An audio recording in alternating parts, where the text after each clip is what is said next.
Una familia completamente normal, conocida y estable desaparece de un día para el otro, sin avisar, sin dejar mensajes, sin señales claras de qué es lo que pasó. Y lo más extraño es que durante los siguientes 6 días empiezan a aparecer uno por uno, en distintos puntos del país. Todos con vida, todos desorientados y ninguno capaz de explicar qué pasó durante ese tiempo. Este es el misterioso caso de la familia Trump. Acompáñenme porque cada detalle de esta historia la vuelve todavía más inquietante.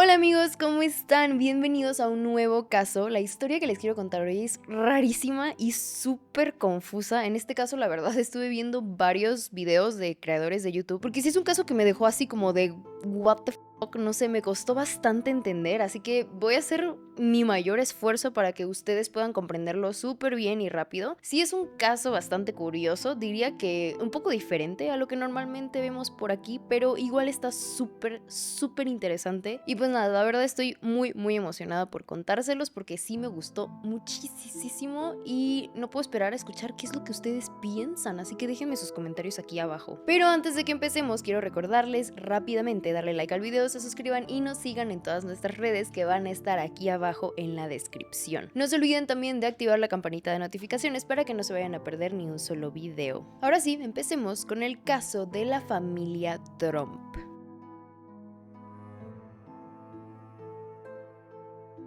Este caso ocurre en 2016 en Australia, y si alguien hubiera visto a la familia Trump desde afuera, jamás hubieran pensado que algo raro estaba pasando ahí. Era una familia completamente funcional, trabajadora, de esas que parecen tener la vida bastante bien resuelta, armada, ¿no? El papá se llamaba Mark Trump, tenía 51 años y era el típico hombre de campo, trabajador, constante, muy enfocado en su granja y en sacar adelante el negocio familiar. La mamá, llamada Jacoba, a quien todos le decían Kobe, tenía 53 años y era conocida como una esposa muy dedicada, una madre muy presente en la vida de sus hijos. Ella era quien administraba el lugar, era quien administraba los negocios. Kobe anteriormente era maestra, pero cuando se mudaron ella dejó este trabajo. Tenían 3 hijos adultos. Rihanna, la mayor de 29 años, ella era la más independiente de personalidad. Le gustaba la fotografía, viajar, explorar cosas nuevas. Mitchell era un hombre de 25 años y Ella, la menor, de 22. De hecho, los 3 hijos eran descritos como personas muy sociales y con muchos amigos. Ellos trabajaban en la granja junto con sus papás prácticamente los 7 días de la semana. 2 de ellos vivían ahí mismo, así que la vida familiar y trabajo estaban como que muy mezcladas. Ella, la hija menor, ya incluso tenía su propio negocio relacionado con el transporte agrícola, especialmente los camiones. A ella le apasionaban mucho los caballos, practicaba equitación y tenía uno llamado Beagles, que era algo así como su orgullo personal. Era una parte muy importante de su vida, no solamente era un hobby. Rihanna, por el otro lado, tenía una personalidad un poco más creativa, era viajera, pero seguía siendo parte activa del trabajo familiar. Originalmente, la familia venía de un lugar llamado Macclesfield, pero en 2006 Mark compró una granja que era preciosa, era la casa de sus sueños en Sylvan, Victoria. Sylvan es una zona rural al este de Melbourne, es súper conocido por, pues hay muchas granjas, huertos y pues su comunidad agrícola, pero tampoco es un lugar así súper aislado y remoto, está muy bien conectado y tiene acceso a servicios y pueblos bastante cercanos. Es uno de estos lugares tranquilos donde todo el mundo se conoce, la vida sigue un ritmo muy estable y todo eso, ¿no? A los Trump les iba bastante bien, tenían una granja de grosellas rojas que era bastante conocida en la zona y también tenían otras tierras, entonces pues les iba bien económicamente. Jacoba se encargaba de gestionar todo, ella vendía las bayas a cafeterías, hacía productos con ellas que aprendió por medio de chefs locales una vez que se mudaron y las empezaba a comercializar localmente. La granja de los Trump no era un lugar cerrado solo para ellos, también recibían gente de la comunidad para que fueran a recolectar sus propias grosellas. Esto es algo bastante común en países como Estados Unidos o Australia. Es un plan familiar donde vas al campo, caminas entre cultivos y tú mismo cosechas lo que te vas a llevar. Es muy parecido a lo que pasa, por ejemplo, en las granjas de calabazas en otoño, así que esto hacía que la granja fuera un lugar abierto. Había mucha gente que lo visitaba, lo conocían en la zona, no era una propiedad misteriosa ni aislada, al contrario, era un espacio familiar, activo y bastante visible dentro de la comunidad. Como les digo, la familia estaba económicamente bastante bien, estables, cómodos, tenían otras propiedades además de la granja y eran vistos como agricultores bastante exitosos en la comunidad. Los vecinos los describían como una familia normal, unida, trabajadora, de clase media alta local. No había rumores sobre ellos, no había problemas legales, no habían antecedentes de violencia, ni tampoco señales de que algo como que estuviera mal. Vivían juntos, trabajaban juntos y parecían tener una vida pues bastante como que ordenada y próspera. Bueno, hasta aquí todo fácil de entender. El día lunes 29 de agosto empieza como un día de trabajo normal. La familia estaba realizando sus tareas, sus deberes normales en la granja y alrededor del mediodía varios testigos vieron a Ella, la hija menor, llegar a la granja con su coche como cualquier otro día. Nada fuera de lo normal, nada raro hasta aquí. Simplemente llegó, entró a la propiedad y siguió con su rutina. Y esa fue la última vez que se vio a cualquiera de los miembros de la familia Trump antes de que todo se saliera de control. Ahora, hay dos versiones sobre cómo empezó todo esto. Una dice que al no poder comunicarse con la familia fueron los vecinos quienes llamaron a la policía y la otra versión apunta que fueron los propios hijos quienes alertaron a las autoridades. Pero más allá de eso, lo importante es que cuando llegó la policía a revisar la casa no encontraron nada que dijera crimen o emergencia. Todo se veía normal, tranquilo, como si la familia simplemente hubiera salido. Aunque esa normalidad no duró nada, porque al fijarse en los detalles nada tenía realmente sentido. La policía comenzó a notar que antes de irse se habían llevado bastante efectivo de la casa, así que la policía intuyó que había sido para que no pudieran ser rastreados por medio de movimientos bancarios, y esto se pudo confirmar más tarde con el hallazgo de las tarjetas de crédito en la casa. No había señales de robo ni de que alguien hubiera entrado a la fuerza, las puertas no estaban forzadas, todo seguía en su lugar. Lo único que faltaba, además del dinero, era un solo coche, por lo que se intuía que toda la familia se había ido en él. Todo apuntaba a que se fueron por su propia cuenta, pero pues claramente con muchísima prisa. Los pasaportes de todos estaban sobre un escritorio, habían papeles importantes, los celulares de casi todos estaban ahí, dejados en la casa, excepto el de Mitchell. Las puertas estaban abiertas, los coches seguían en la propiedad, también abiertos, con las llaves puestas, o sea, todo se veía muy raro, se veía como si estuvieran huyendo con muchísima prisa, pero no tenían ninguna razón aparente para huir, no tenían registros de ser problemáticos, ni de tener problemas financieros, deudas o detalles así.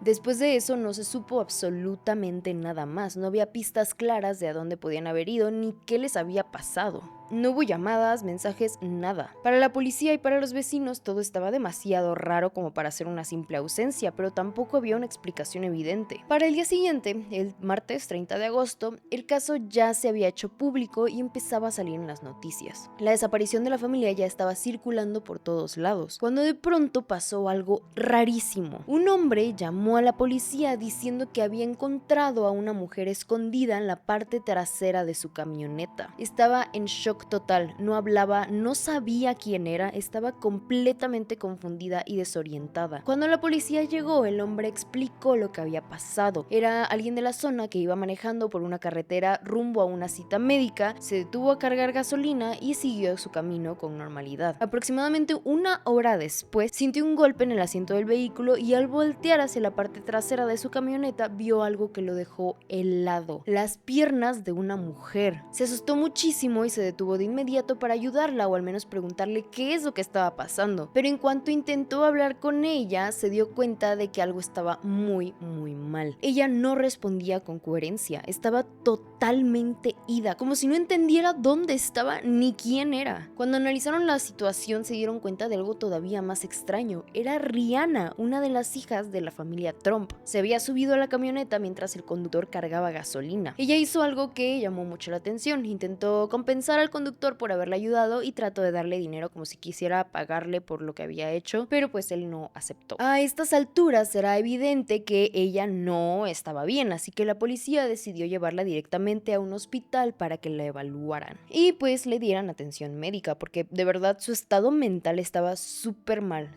estaba muy desorientada, casi no hablaba, estaba en un estado literalmente catatónico, no sabía su nombre, estaba muy confundida. Mientras tanto, casi al mismo tiempo, Ella apareció de la mismísima nada en la casa familiar manejando un coche que no era de la familia. En ese momento ya había policías en el lugar investigando, así que cuando la vieron llegar fue una sorpresa total, imagínense eso. Intentaron preguntarle qué había pasado y en dónde estaba el resto de la familia, pero ella no lograba explicarlo con claridad, estaba alterada, confundida. Lo único que sí alcanzó a decir fue que sus papás estaban muy asustados y que estaban convencidos de que alguien los estaba persiguiendo y que corrían peligro. Al día siguiente, el miércoles 31, apareció Mitchell en la granja. Llegó solo, había tomado varios trenes para poder regresar, aunque cómo lo hizo, sin identificaciones ni dinero, sigue siendo un completo misterio hasta hoy. A diferencia de Rihanna, tanto Mitchell como Ella parecían estar mucho más estables mentalmente. Estaban nerviosos y alterados, sí, pero podían hablar, podían responder preguntas y ubicarse mejor en todo lo que estaba pasando. Pero a pesar de que ya habían ubicado a los 3 hijos, los padres seguían sin aparecer.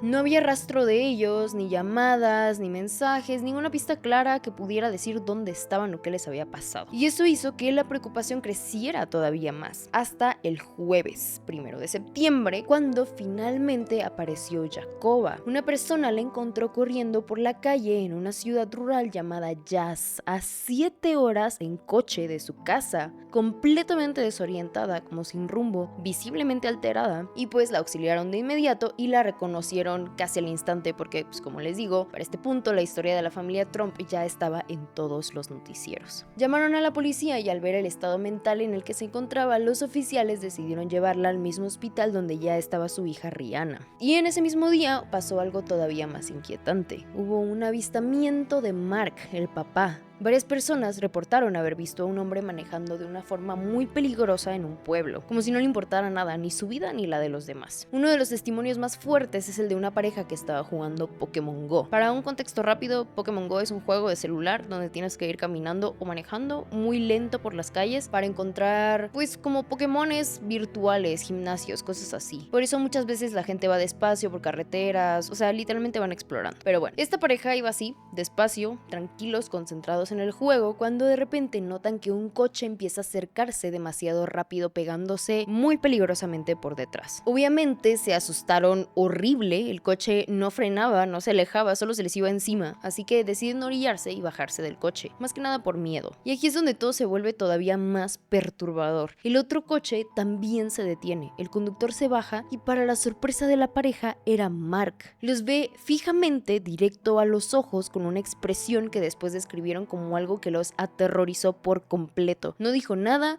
solo los miró y de pronto salió corriendo hacia el bosque que estaba a un lado de la carretera, dejando el coche con la puerta abierta y las llaves adentro. La pareja quedó en shock absoluto. No entendían qué acaban de presenciar, pero sabían que algo estaba muy mal, así que todavía temblando llamaron de inmediato a la policía para reportar lo que acababan de ver. Después de todo eso, Mitchell y Ella decidieron dar una entrevista para un canal de noticias y fue rarísima. Aparecieron explicando lo que había pasado, pero con una actitud muy extraña, como si estuvieran tratando de actuar normal, casi como si nada grave hubiera pasado. Hablaban de los hechos como si fuera algo cotidiano que le pasaba a familias cada 2 días. No había alarma en su forma de decir las cosas. Al mismo tiempo sí mencionaron que estaban confundidos y que no entendían bien qué estaba pasando, pero aún así la entrevista dejó una sensación muy incómoda, como si intentaran minimizar todo lo que había ocurrido, diciendo que se habían ido hacia el norte del país con un coche de la familia porque alguien los estaba persiguiendo. Para este punto, este caso ya era un completo misterio y esta entrevista solamente hizo que la gente se confundiera aún más. Mark seguía completamente desaparecido. Pasaron otros 2 días sin absolutamente ninguna noticia de él, nada, ningún rastro, ni una llamada, ninguna pista clara, nada,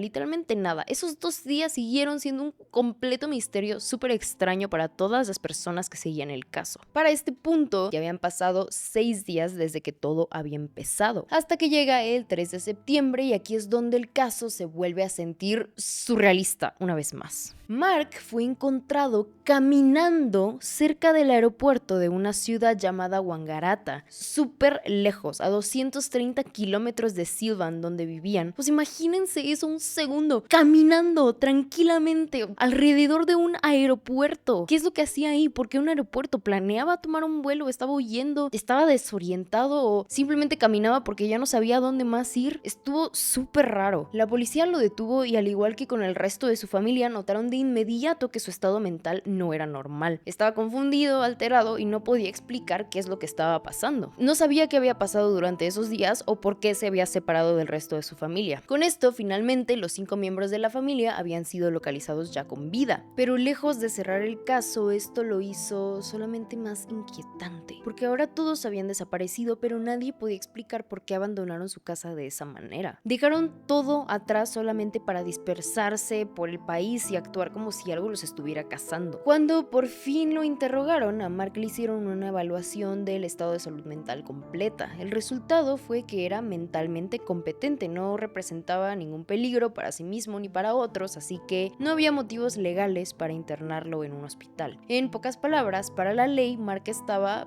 pues bien, así que lo liberaron y quien fue por él a la estación fue su hermano, que además era policía. Y justo cuando salen, el lugar estaba lleno de paparazzis, había cámaras, flashes, gente preguntando cosas. Obviamente todos estaban tratando de obtener aunque fuera una reacción, pero Mark no dice nada, simplemente se cubre la cara con una chamarra para que no lo graben y les hace una seña con el dedo a todos antes de subirse al coche e irse. Una escena rarísima, si me lo preguntan a mí. Después de todo eso, cuando el caos mediático ya estaba en su punto más alto, Mark hizo declaraciones públicas. Agradeció a la policía, a los servicios de emergencia y a todas las personas que ayudaron a encontrar a su familia. Dijo que estaba agradecido por el apoyo, por la preocupación y por el interés en que todos aparecieran con vida, pero también se disculpó con la prensa. Con el paso de los días y ya cuando todos habían aparecido, la familia empezó a soltar pedacitos de información. Nada súper claro, nada perfectamente ordenado, solo lo suficiente para que los investigadores y periodistas pudieran armar una cronología de lo que hicieron el día exacto que salieron de la casa, sumando algunos detalles que se pudieron descubrir mientras pasaban los días. El día que salieron de la casa, la familia se dirigió hacia el norte y esto se supo por un detalle clave: el celular de Mitchell.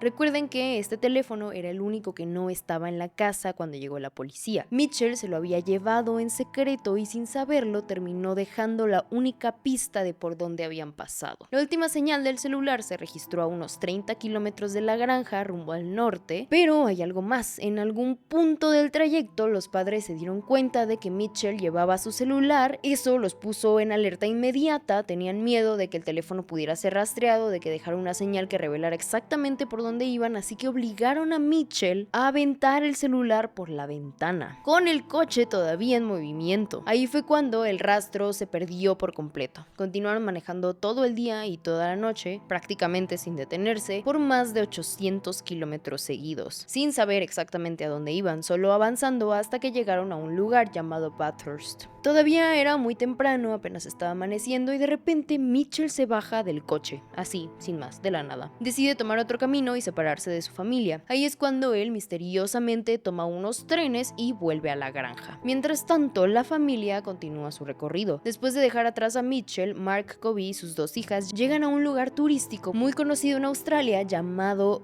Jenolan Caves, que es un complejo de cuevas naturales gigantes. Y justo ahí pasa otra decisión completamente inexplicable. Sin una razón clara, sin que se sepa una pelea o alguna discusión fuerte, Rihanna y Ella deciden abandonar a sus padres. Las 2 hermanas roban un coche que estaba estacionado en el lugar, así, tal cual, y comienzan a manejar por carretera solas, sin rumbo. Siguen manejando hacia el sur y llegan a una ciudad llamada Goulburn. Y ahí es cuando ellas llaman a la policía para denunciar la desaparición de sus papás. Les dicen que los habían dejado en Jenolan Caves Graves que estaban preocupadas por su seguridad y que no sabían qué les había pasado. Siguen manejando un poco más y de pronto Ella parece volver en sí, como si algo hiciera clic en su cabeza. Le dice a su hermana que tiene que regresar a la granja porque su caballo Beagles necesitaba ser alimentado. Así que se detienen en una gasolinera y simplemente se separan. Ella se queda con el coche robado y maneja directo a la granja, que para ese momento ya estaba llena de policías investigando la desaparición de la familia. Por eso es que más tarde Ella aparece ahí en un carro desconocido, algo que en su momento dejó a todos en un shock increíble. Mientras tanto, Rihanna decide subirse a la camioneta de un completo extraño y es encontrada un rato después. Por el otro lado, los papás siguieron manejando y continuaron el viaje hasta llegar a Wangaratta el miércoles. Pero aquí hay algo clave. Tomaron un rumbo completamente distinto al que llevaban antes. Ya no había una lógica clara en el trayecto, lo que hizo pensar a los investigadores que en realidad estaban vagando sin rumbo, como escapando de algo que solo ellos percibían. Cuando llegan a Wangaratta también se separan y es ahí donde Jacoba toma el camino sola hacia el norte y desde ese punto todo se vuelve muy confuso. No hay registros, no hay cámaras, no hay testimonios sólidos. Al día de hoy no se sabe cómo terminó llegando al lugar donde días después fue encontrada corriendo por la calle completamente desorientada.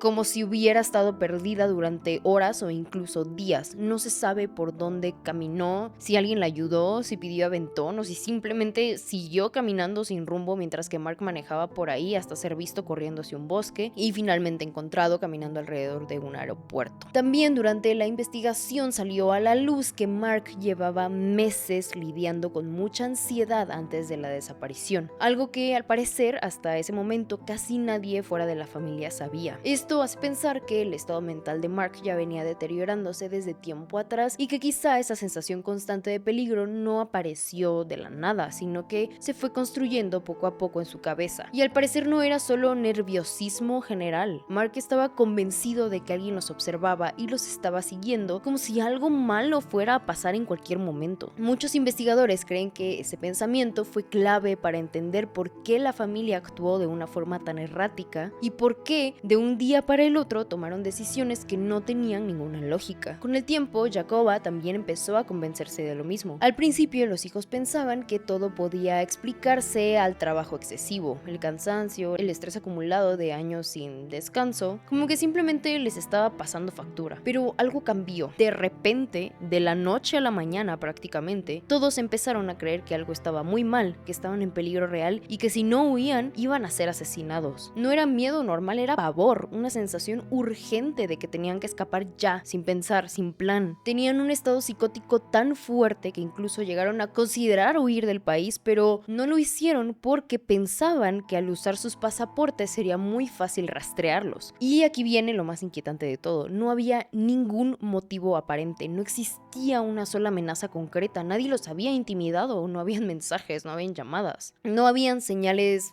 reales de peligro, simplemente lo sentían. Tampoco había evidencia de consumo de drogas, no formaban parte de ningún culto, no seguían creencias extremas, no existía un historial conocido de enfermedades mentales genéticas en la familia. Aún así, todos compartían exactamente la misma idea, que algo los estaba persiguiendo y que tenían que escapar como fuera. Al final del caso de la familia Trump no terminó en arrestos ni en un juicio mediático. La policía concluyó que no hubo ningún crimen, que nadie los persiguió, solo se trató de una familia que por razones que nunca se pudieron explicar del todo, perdió el suelo al mismo tiempo. Después de eso, simplemente regresaron a la vida privada, se alejaron por completo de los medios, nunca volvieron a hablar públicamente como familia y el caso no se reabrió ni sigue activo y no hubo respuestas finales. No hubo un por qué claro. El carro que Ella y Rihanna habían tomado fue devuelto a su dueño y no se presentaron cargos por el robo, y lo mismo pasó con el hombre que ayudó a Rihanna, no enfrentaron ningún tipo de problema legal. Todo se resolvió sin sanciones, como si los acontecimientos extraños y caóticos que vivió la familia no dejaran ninguna consecuencia legal directa sobre terceros, porque solamente se vieron involucrados por pura casualidad, porque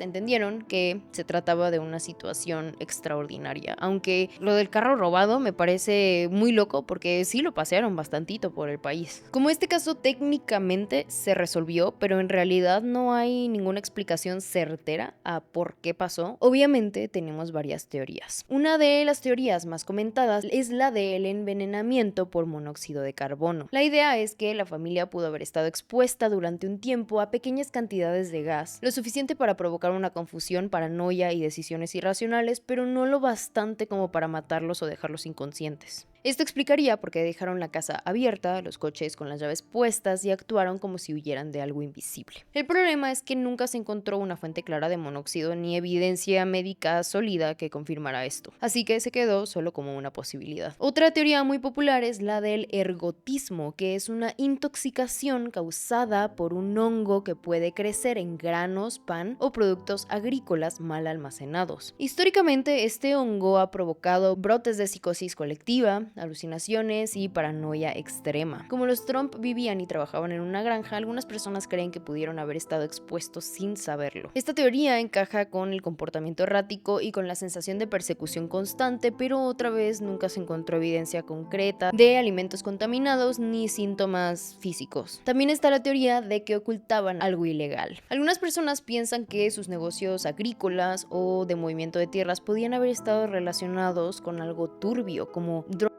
o dinero ilegal, y que la familia huyó al creer que iban a ser descubiertos o perseguidos. El problema aquí es que la policía investigó sus finanzas y actividades y no encontró nada fuera de lo normal. No había amenazas, investigaciones en curso o vínculos criminales reales, así que esta idea se sostiene más en sospechas que en pruebas. Hay una teoría mucho más extraña, completamente paranormal. Algunas personas creen que la familia Trump estaba convencida de que algo o alguien los estaba persiguiendo, pero no en sentido humano.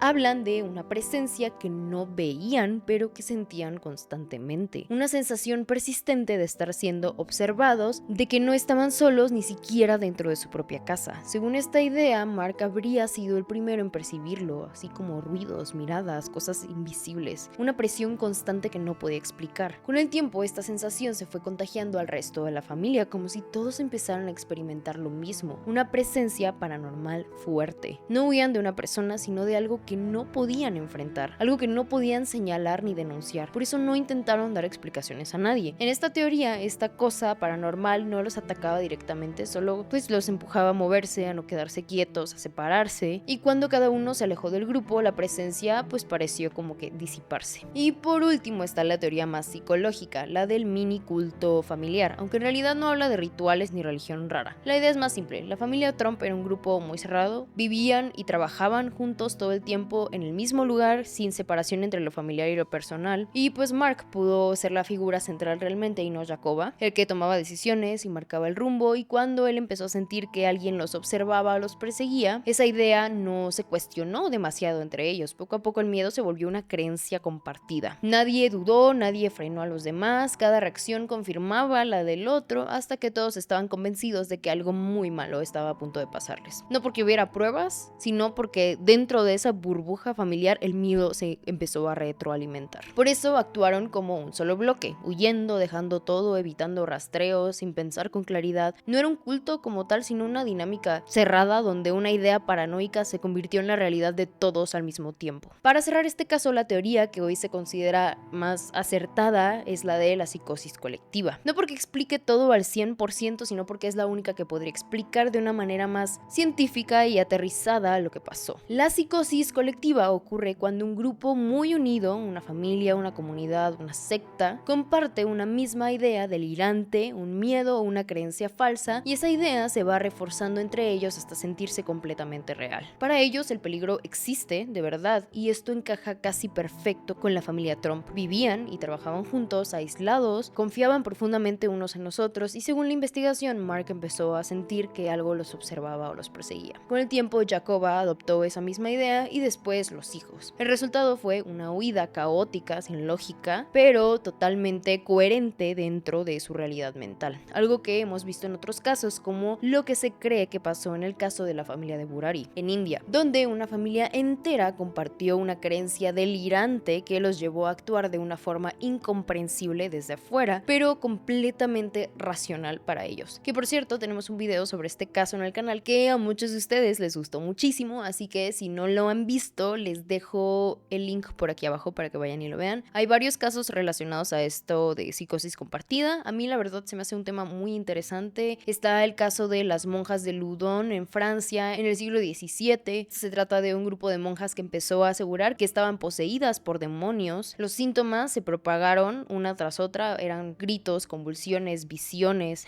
También tenemos el caso de Tanganica, la verdad no sé cómo se pronuncia muy bien, pero pasó en 1962 en África. Todo esto empezó con unas estudiantes que no podían dejar de reír. Literalmente la risa se propagó a otras escuelas y comunidades hasta que afectó a cientos de personas. No podían dormir, trabajar ni funcionar como humanos normales. Entonces, si les interesan este tipo de casos, pónganmelo aquí abajo para que hablemos de esto un poquito más en el canal. Y pues nada, amigos, este caso de verdad me sorprendió muchísimo. No es uno de esos casos ultra famosos. La verdad yo no lo conocía y por eso me gusta más. De verdad me parece muy interesante. Y pues nada, espero que a ustedes también les haya sorprendido mucho. Pero bueno, amigos, a fin de cuentas, ustedes díganme qué piensan, qué opinan. Los voy a estar leyendo. También recuerden que me pueden sugerir casos que les interesen para que yo pueda traérselos después. Esto fue todo por el caso de hoy. No olviden suscribirse, darle like y compartir el video con todos sus amigos para que más personas puedan verlos. Recuerden que todas las redes están aquí abajo en la descripción.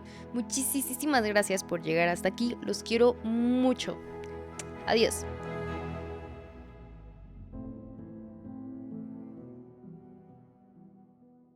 Las opiniones vertidas en este espacio son de exclusiva responsabilidad de quien la emite y no representa necesariamente el pensamiento de la producción.